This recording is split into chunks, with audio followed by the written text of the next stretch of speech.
Hi everyone, in front of me I've got HUAWEI MatePad 11.5 and let me share with you how to change the 3 buttons navigation into the gestures in this device. So let's start with opening the settings, and in this left section we have to scroll down and tap on System and Updates.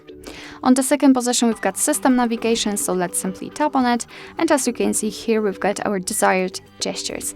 Before we will set them, I highly recommend to tap on the settings under the three key navigation, because here you can customize them. So if you will decide that you want to stick to this option, you can customize it, so you can reorder the buttons like the back button and recents, you can hide the navigation keys, you can select the position of them and slide to move navigation bar. So it's up to you. But let's focus on the gestures. Let's simply tap on this option. If you want to, you can go through the tutorial. I don't want to do it because I already know how to use the gestures. I will also explain everything. So stay and you can learn. Here we can also tap on the settings. As you can see, instead of the 3 buttons, we do not have anything actually, because we've got the navigation bar hidden. We can show it right here, we've got the navigation bar, navigation line instead of the 3 buttons. It's up to you whether you want to display it or not. I don't want to.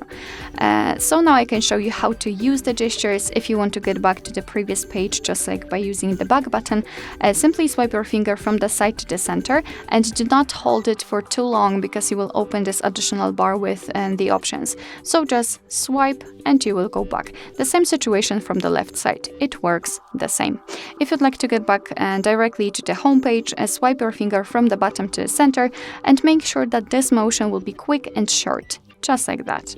And if you want to open the recents, you have to repeat the gesture, however, elongate it a little bit and hold your finger somewhere here. And here we've got the recents. So you can open the recents in the 3 buttons navigation with the button with a square icon. Alright, so that will be all. Thank you so much for watching. I hope that this video was helpful, and if it was, please hit the subscribe button and leave the thumbs up.